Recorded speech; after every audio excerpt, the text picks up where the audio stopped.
Welcome to the Beauty and Battle podcast, where we talk about winning in marriage by waging a war. I'm Jason Benham. I've got my girlfriend / wife, Tori Benham, with me, and we are here to talk to you about how Satan tries to get you to fight face to face with your spouse, but God designed you to fight shoulder to shoulder against Satan so that you can win in your marriage. Fighting together draws you together. We cannot wait to jump in. So here we go.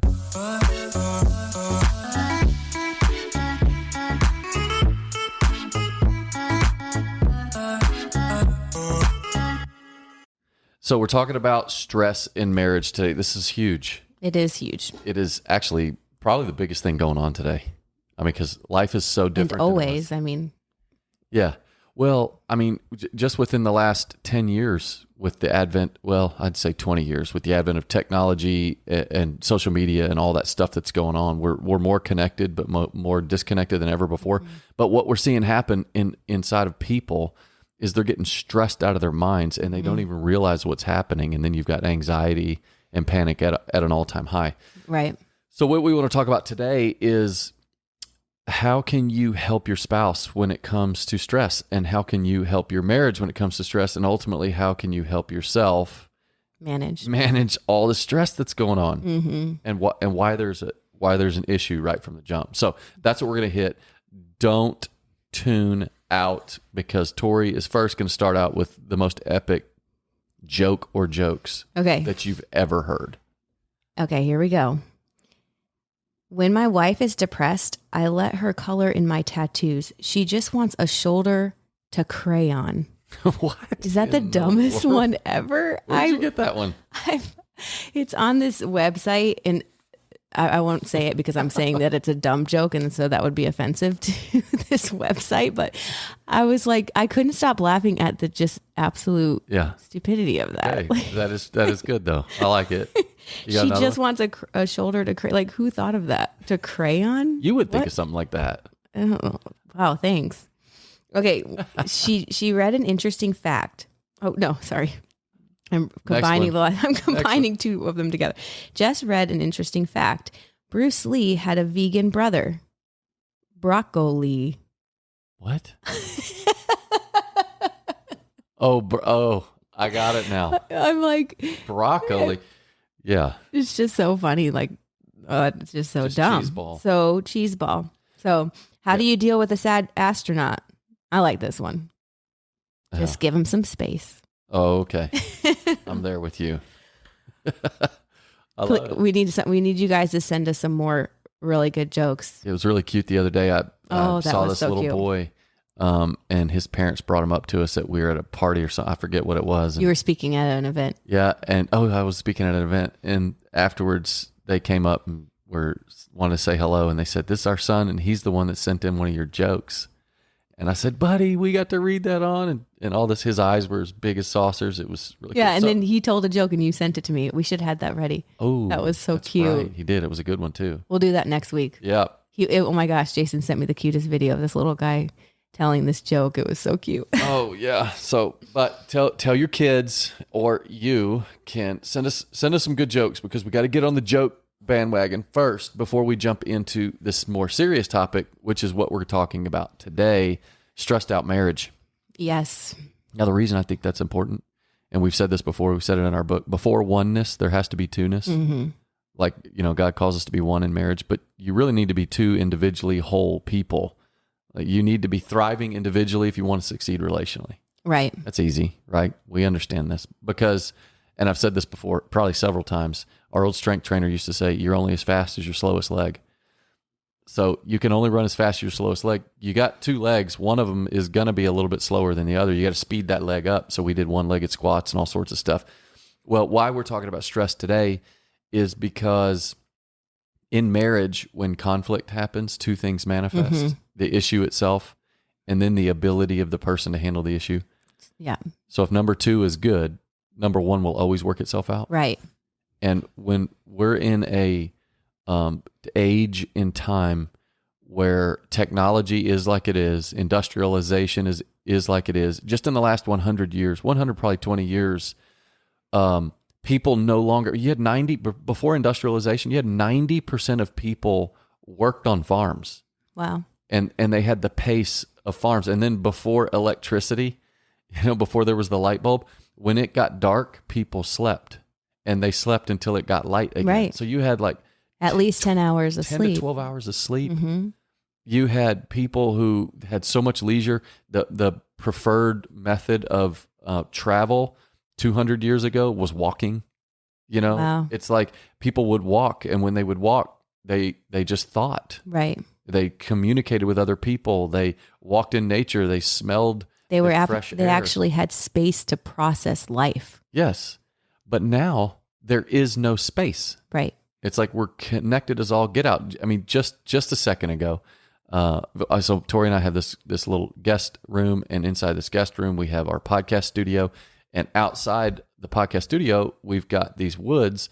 And just before we started, I looked over and I saw my oldest son going out. He had to use the bathroom. He's going to take a leak in the woods.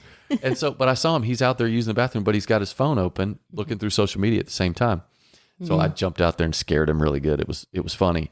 But I thought about that. I'm just about to talk about stress. I'm just about to talk about why we're so stressed. It's because there's no time to rest. And I'm thinking, 200 years ago, dudes used the bathroom outside all the time. Right. And they would use the restroom, and it was actually a rest break. Right. Rest room. Like right. You're using the restroom. It's a rest break. You're just like, you see the trees or whatever.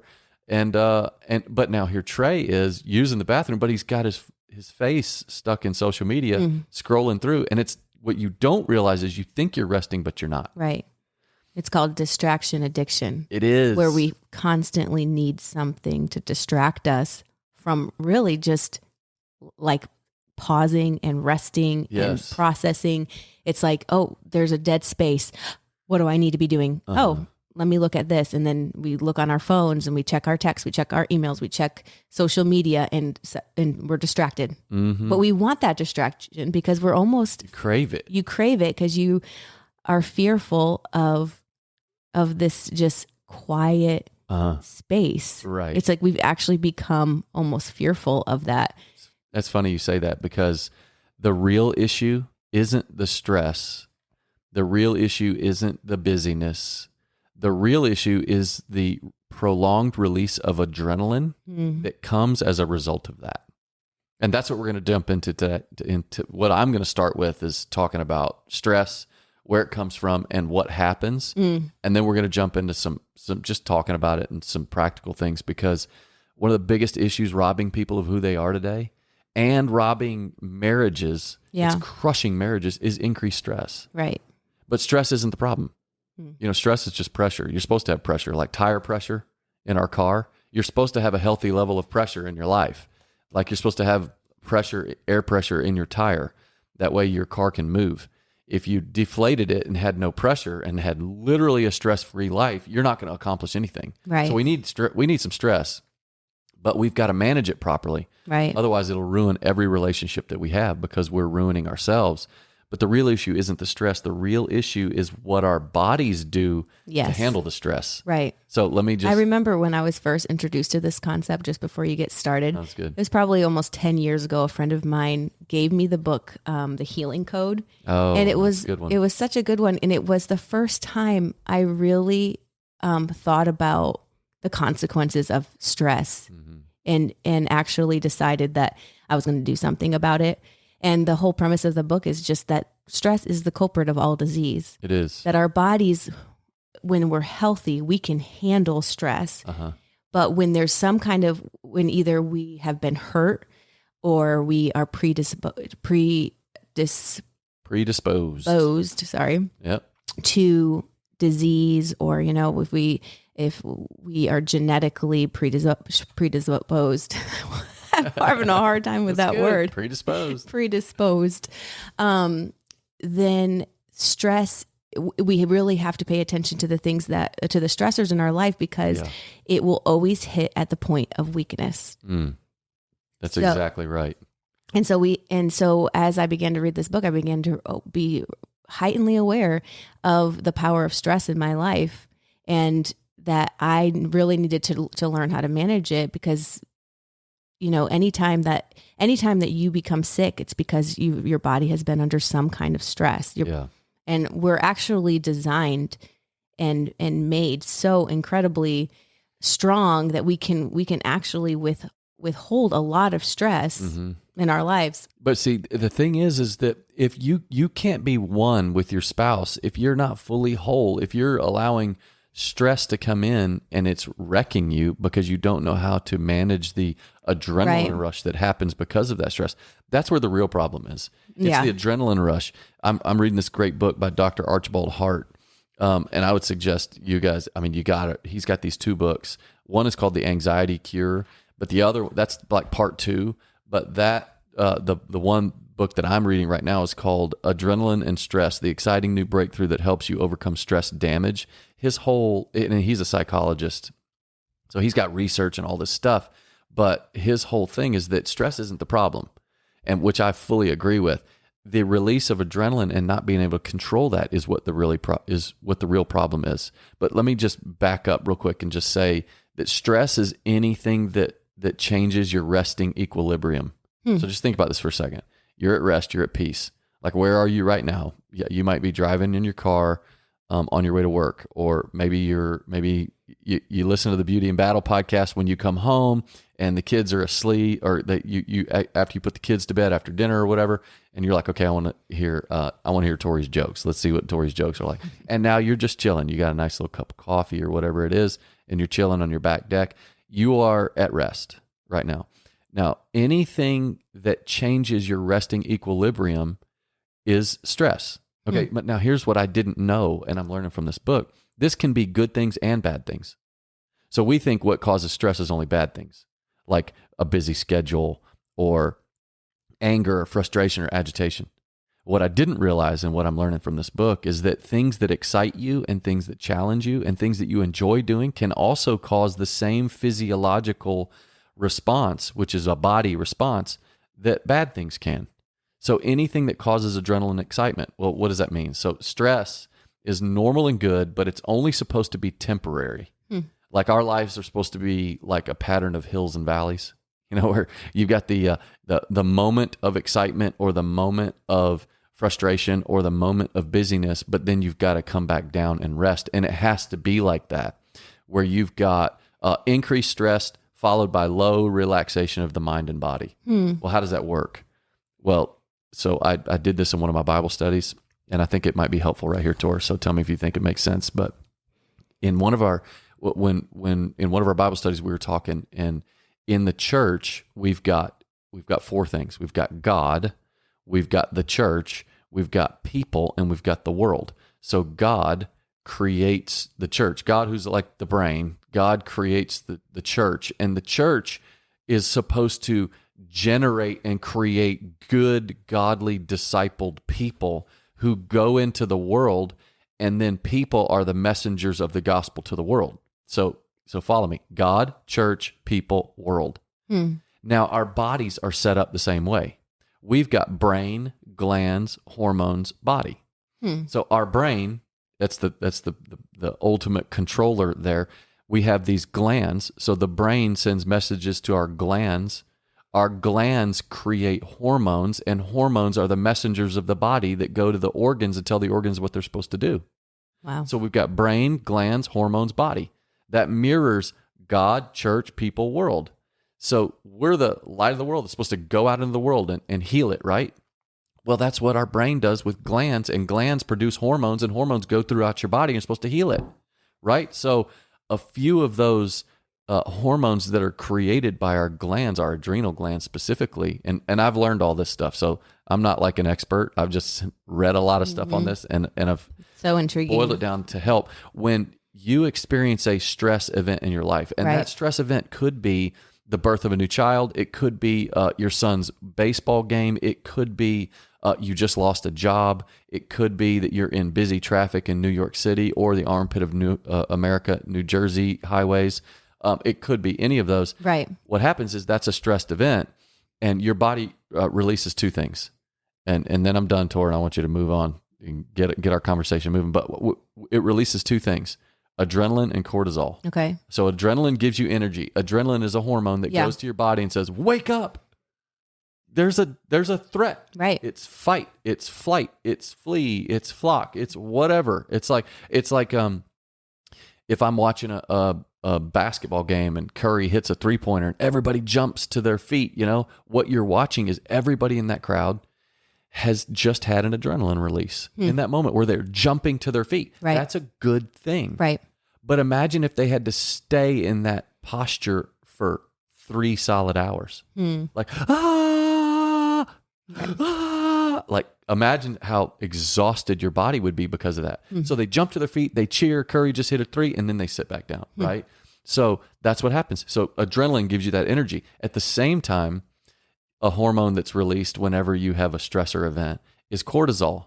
Now, cortisol regulates organ function. So adrenaline gives you energy. Cortisol comes to the certain organs and says, okay, so here's the deal. Right now, you need a lot of energy, so it's going to your stomach, and it tells your stomach, I don't need you to be digesting right now because I need this energy to do this thing. Right. So you're walking in a park, and all of a sudden you see a snake, and you almost step on it, and you take off running. Well, in that moment, you had a stressed event, a stressor event. Your body released adrenaline, gave you the energy. It also released cortisol that in that moment, your pancreas didn't work like it's supposed to, just in that brief moment. And it causes things to shut down. That's what cortisol does, so that you can respond to that adrenaline release. Now, elevated stress, though, is like pressing the gas in your car and never letting off. Yeah. And even if you're sitting in park and you just press the gas, go to 80 RPM or 2,000 RPM or whatever it is, and just leave it like that, ultimately your engine's going to break. Right. It's not supposed to happen like that. So that's kind of my technical way of saying that when a stressor event happens, which it's supposed to, we have to figure out ways to where we can manage our adrenaline release. Wow. It's very important. And I think it's so interesting to look at it the way you were just talking, because so many times we think that that stress is a negative thing. Yeah.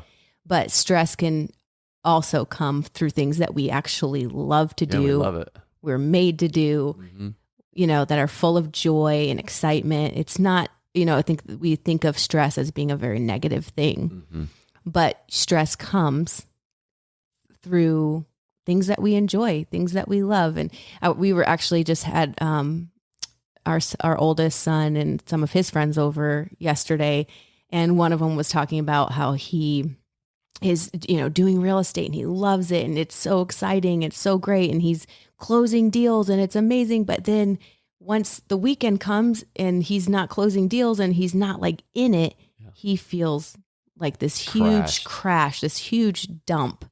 And what he doesn't, and he's like, I almost feel like I'm depressed, know? Yeah. But really it's just that his body, his adrenaline is up and his dopamine feels good. Yeah, everything feels good. And I think that we just need a kind of a basic understanding of how our bodies work, how adrenaline works, and how, when that happens, to give some space. I think sometimes that negative feeling that comes after, like, I don't feel joyful anymore, I don't feel, because your body's coming down. It's like the way that we're actually thinking that makes us feel depressed. Like we think that it's so negative, but we can say, oh, my body's telling me I need rest. This is so good. Rest is a good thing. And recovery is a good thing. And it's how we look at those times of rest and recovery that will help us to manage that stress well, because we're not looking at it like, oh my goodness, this is such a bad thing. Like, what's wrong with me? No, this is your body saying it's time to rest. It's time to recover. This is a good thing. Yeah. That's the same thing I was saying to Trey. And he's out, in the woods using the restroom. And it's like, bro, what you don't realize is you just checking social media every time that you have a moment where you're a little bored is increasing the stress in you, and your body is releasing a tiny bit of adrenaline because you're seeing all these things, and you just got to relax. It's the same thing that we had a conversation with our kids yesterday. We're driving to the lake. Both of them popped their phones open, and I'm like, hey guys, listen, okay, finish whatever you're doing. But then I got some good music on. We got a 30-minute ride. Look out the window and just enjoy the ride. Yeah. What you don't realize is if every time there's a down moment, like where you could be bored or whatever, the TV's on or the radio's on, or I'm looking at my phone or whatever, or I have to call somebody and talk with them, and you're not just at peace and rest, your body will struggle. Right. Your body will end up breaking down. Yeah, instead of resting, you're looking for ways to distract from this negative feeling. You know, I was actually listening to this podcast from Dr. Joanne Rosenberg last week. It was actually really, really helpful. She was talking about that we have 8 feelings that we would consider negative feelings. But if we can learn how to handle those feelings, that we will feel a sense of power like never before. We will feel confident, we'll feel secure, because we tend to run away from, distract from, react to these negative feelings instead of just learning how to manage them and how to actually move through them in a powerful way. Yeah. And she talks about the 8 feelings being sadness, shame, helplessness, anger, vulnerability, embarrassment, disappointment, and frustration. All of those would cause stress, right? Like they cause our body to feel a sense of stress when we're feeling those 8 feelings. But she said, if you can just pause long enough, and instead of trying to distract from grabbing your phone, like that makes me sad, I'm going to distract, I'm going to get on the phone, or I'm going to just run to the grocery store. And, for me, sometimes I'm not fully present with what's going on because I'm just like, I have this to do, I have that to do. But if I can have this negative feeling and actually be present with it just for a moment, she said it usually lasts, the physical feeling of a negative, the physical manifestation in your body from a negative feeling only lasts 90 seconds. And if you can ride that wave out without distracting, without running from it, then you will become powerful to handle, like, okay, you know what? I feel sad right now for this reason. There's some truth behind this, but I can handle this. You bring the Holy Spirit in. She didn't say this, but as believers, we bring the Holy Spirit, the helper, in. You say, God, help me to process this well. Help me to manage this well. Be like, don't just ignore it so that it becomes a buried emotion. Bring it to the light. Deal with it. Don't be afraid of the physical feeling. She said you always get hit with a physical feeling. Before you are actually able to process it. So you'll feel nauseous. You'll feel if it's anger, you feel a heat wave come through your body. It's going to be physical, right? I was going to say earlier, you know what, Tor, if you told me that I was fat and ugly and you're no longer attracted to me, that negative feeling might last a little longer than 90 seconds. Maybe. There might be some, some residual. Well, but I just thought it was so good and helpful to know that, and to be self-aware of those feelings that you're having so that you can deal with them instead of running from them and distracting from them. Because if you're not, your body is releasing all this adrenaline, it's releasing cortisol, it's shutting down certain organs so that you can continue to do the thing you're doing. It's again, picture yourself at a pro football game and somebody scores a touchdown and you jump up and everybody's cheering. Ah! Imagine staying stuck in that for 3 days. Right. Like your body, I mean, you would be like, I need to drink now. I need to sit down. My heart rate's way too high. Yeah. But that's what happens when we overstimulate ourselves and we overbusy ourselves. Yeah. There's a book that's called The Body Keeps Score. That's all about that. You may be able to tell yourself or try to convince yourself or disassociate from or whatever it may distract from, but your body knows what's happening. Your subconscious is holding on. So why is that important in marriage? Because we're too busy. We are too busy. And spouses, I mean, husbands, wives, listen, if every moment that you have where you're not doing something like in terms of work or making food or dinner or whatever, you're pulling open your phones and you're looking at them and you're doing stuff like that and you're just constantly busy, it is going to wreck your relationship. But not just that, it's going to wreck your body. Yeah. Because when those hormones are being released and then you go sit on an airplane and somebody is on the plane and has a cold or whatever, your body's going to be more susceptible to get that sickness because it's too busy. The hormones that would naturally build your immune system are too busy working to regulate your level of stress. Therefore, you're opening yourself up to sickness and disease. Right. That's why they call it dis-ease. Right. I think Caroline Leaf talks about that. You put yourself at a state of dis-ease because you're not managing the stress. You're not figuring out how to handle that adrenaline release that's coming. Now, here's the real question. How come sometimes we don't feel it? How come sometimes we're just so, like, we love what we're doing, like we're just totally in it. We're as busy as all get out, but we're having a good time. Well, the reason why is because our bodies are extremely well made, and we have this thing called adaptability. It's like if you're outside, it's light, and then you walk into a dark room. Can you see anything immediately? No, not immediately. No, but then what happens? You adjust. You adjust. Your eyes were made to adjust. Mm-hmm. So your bodies will adapt to that busy schedule you've got, mm-hmm. and you will feel like you're doing the right thing. Mm-hmm. But in reality, you're killing yourself. Yeah. And he talked about how he had several patients, the psychologist, Dr. Archibald Hart, had several patients that literally to their dying day, because what he found was most of these people who were living hurried lives were getting coronary disease. They were getting heart disease. Wow. So they were having heart problems. And he said he had several that died. And up to their deathbed, they said they lived a great life. They loved it. They wouldn't, they just got heart disease. It's unfortunate. But what he attributed all of that to was just the elevated level of stress in their life where adrenaline was just stuck, at elevated levels to try to control that stress and bring it down.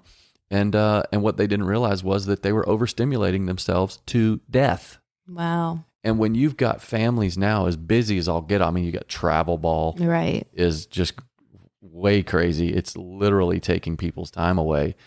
And Tori and I have a few points we want to make at the end on what we think that you can do to help with this stuff.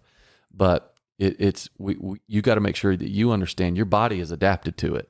So you really don't feel it. Right.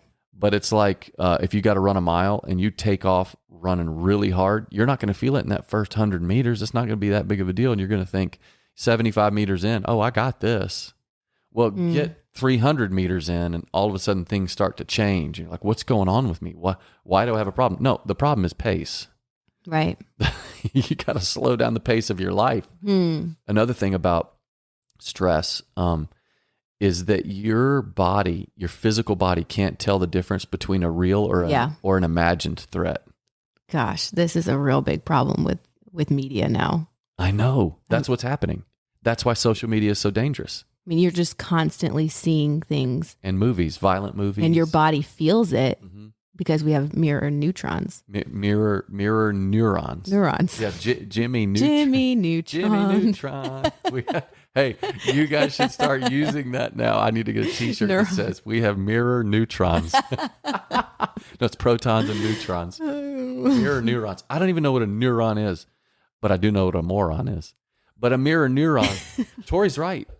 So those of you who've heard our podcast, I talked a little bit about how I started having some anxiety events because I've lived this. I live this. Push the gas. Let's go. Move.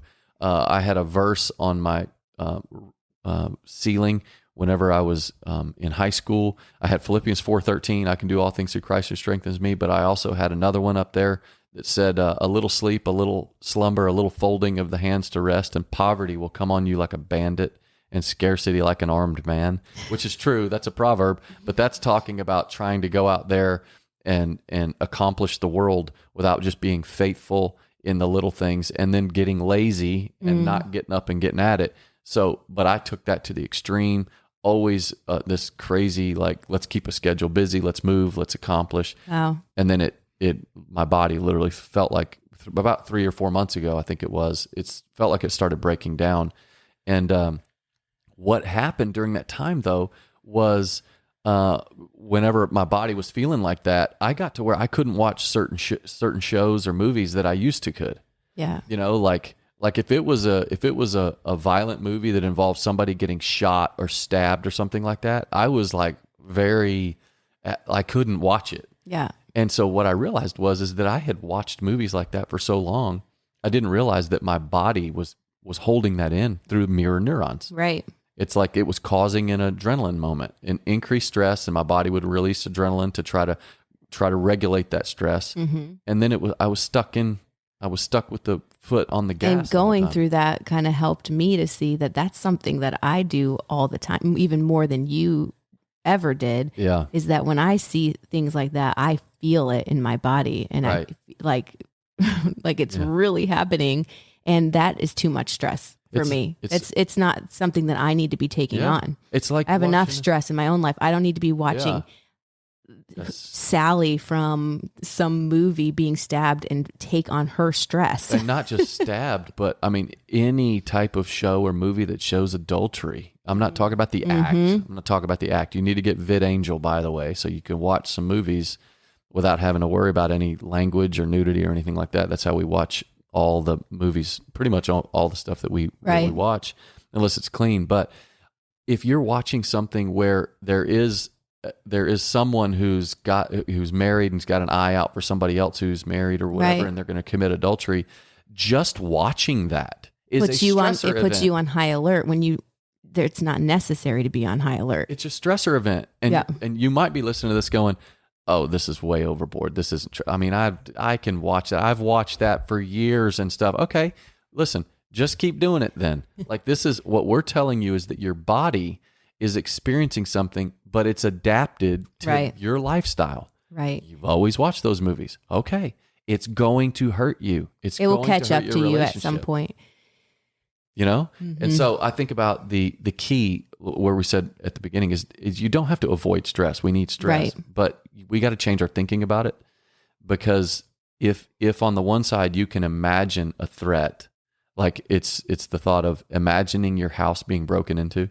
I mean, how many of us have ever woke up in the middle of the night and we thought, I think somebody just broke into my house?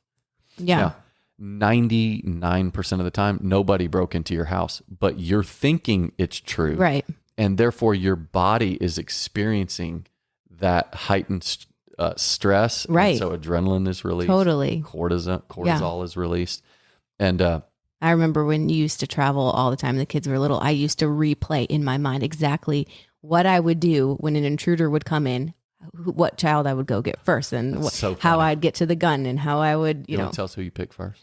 No. Was it all I got all the kids. No. It was about proximity. Yeah, it was just the logistics of it. I was going to get everyone out safely. Yeah, if our kids are listening to this, they're going to, have some insecurity for the rest of their life. Mom wouldn't have picked me. I would have saved all of you. Yeah. But I came to a point where I was like, I cannot do this. Like, I'm losing sleep. I'm stressed out of my mind, like replaying this in my mind. God, I have to trust you. Yeah. And I have to let go of this. But man, your mind can go crazy. Well, fear is about a past or a present threat, but anxiety is about a future threat. And that threat is typically powerlessness.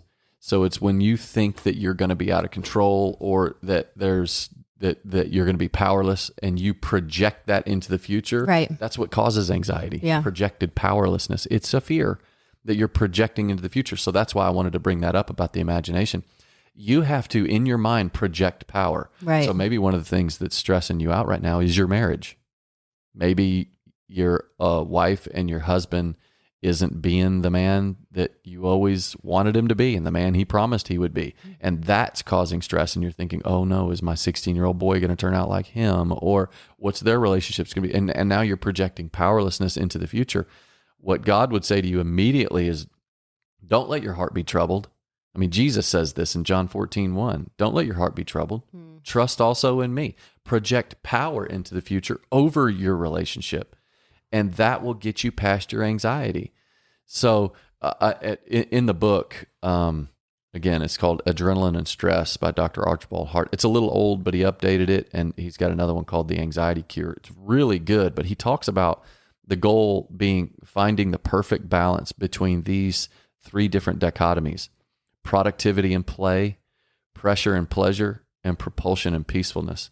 So productivity and play, you've got to, in your relationship, in your marriage, know, okay, either one or both of us are working, and we have times where we're the most productive. Let's be as productive as humanly possible, but let's not stop playing. Let's not stop dating each other. Let's not stop doing those things, right? You've got to balance those. Yeah. The next thing was pressure and pleasure. There are natural pressures in our lives, but we have to do those other things that balance that out that bring us pleasure. Yeah. What is it that brings you pleasure? Right? Like figure those things out and you guys talk about that. Get on the same page. What do we like doing together? Right. You know, and you're like, well, he likes doing his thing. I like doing my thing. Well, you got to find some stuff to do together too.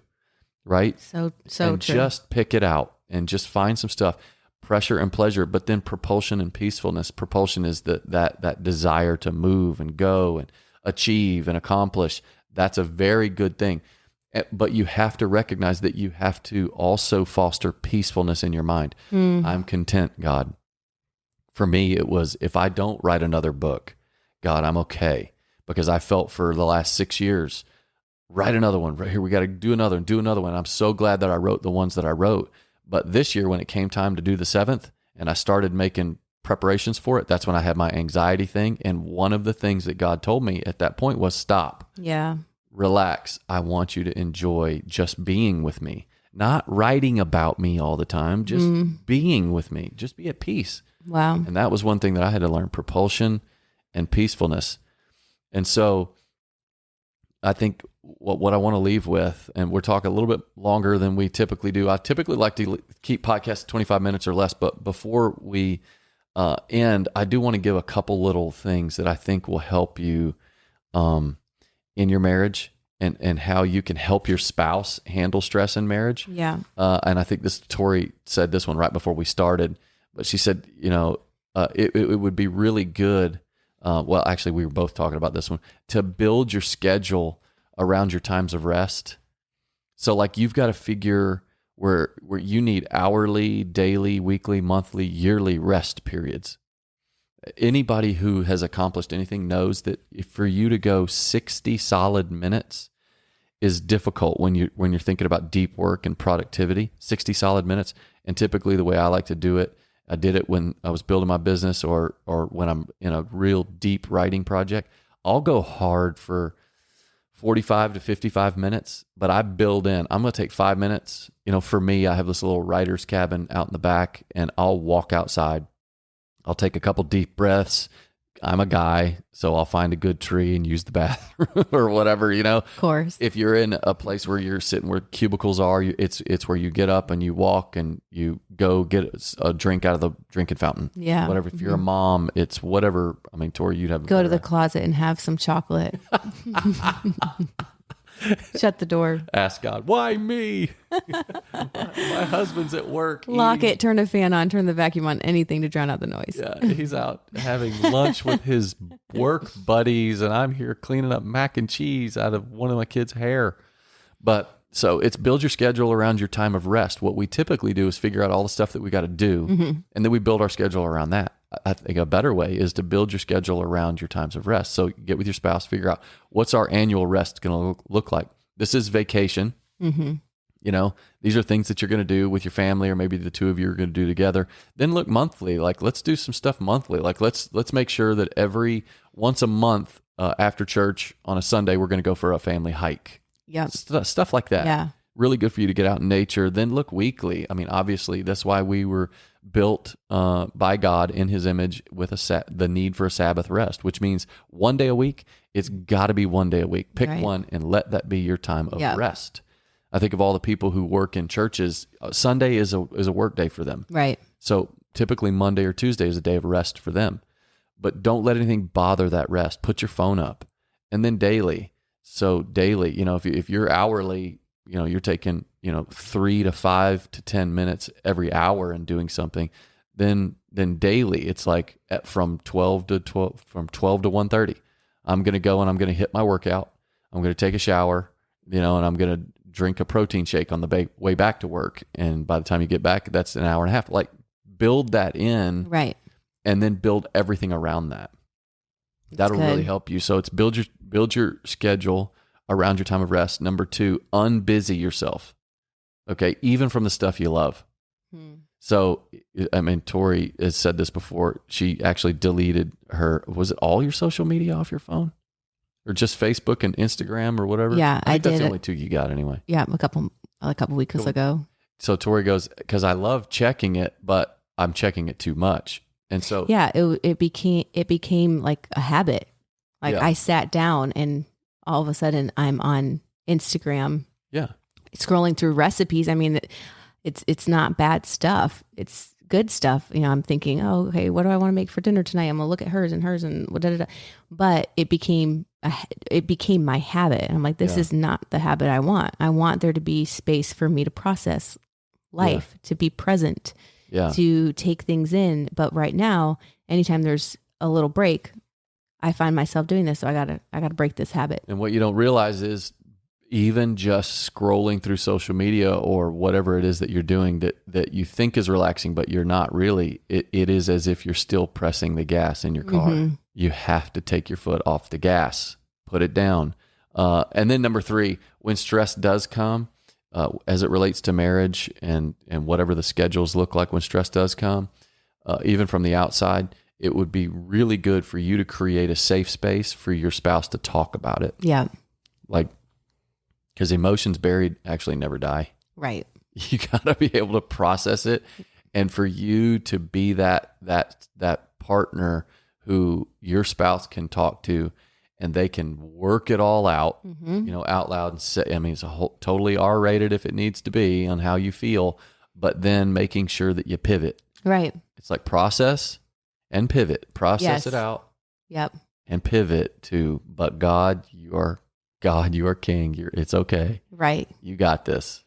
Yeah. One of the things that I learned in studying the Enneagram is that there are certain numbers, certain people who have more of a tendency to skip over that part of processing. Like you just jump to, but I'm good. I got this. It's not a big deal. And that, if you don't want to deal with it because you're afraid of the separation that the conflict might bring, or you're afraid of kind of sitting in disappointment or being stuck in negative feelings or whatever it may be. But you can't skip over that part. Yeah. It will catch up to you and your body will feel it, and you will lose energy if you don't deal with it. There has to be a processing time. Your body will store and what we've those learned, feelings. Your body, like literally, some dudes are going to lose their hair regardless. But if you've got thinning hair and you're not the type of person, like maybe you're a woman or whatever, and your body isn't predisposed to losing hair, but now your hair is thinning, that's one way that your body is talking to you. Like maybe some stressor events going on. Tori had thinning hair for a while, and you figured some things out. And we're able to. I'm waiting for it to all grow back. No, it's looking hot. It's looking hot. But it's just pay attention to your bodies. So that's a wrap for today, Tor. I'm just pumped to be able to talk about this because it's such a big issue for people individually. But we're seeing how it's coming in and becoming a monster issue for people in their relationship. Yeah. When we get too busy, we get hurried, and then that stress comes in, and then our bodies release that adrenaline and cortisol to try to regulate that stress. If we don't find times of rest, if we don't find times to get away and enjoy each other, like what I was saying from this book, productivity with play, pressure with pleasure, propulsion and peacefulness. If we don't figure out the right balance of that, it's going to ruin our marriage. It's going to ruin our bodies. And that's no way to live. No, it's not. But we got to wrap this up. Let's do it. Would you rather? You ready? I am. Would you rather have to clean all the toilets in your town or have to smooch all the dirtiest people in your city? Now, when you say smooch, we're not talking about like open mouth. No, just a little smooch. Okay, I'll give some smooches. You would rather kiss dirty people in your city than clean the toilets in your town? Yeah. Ooh.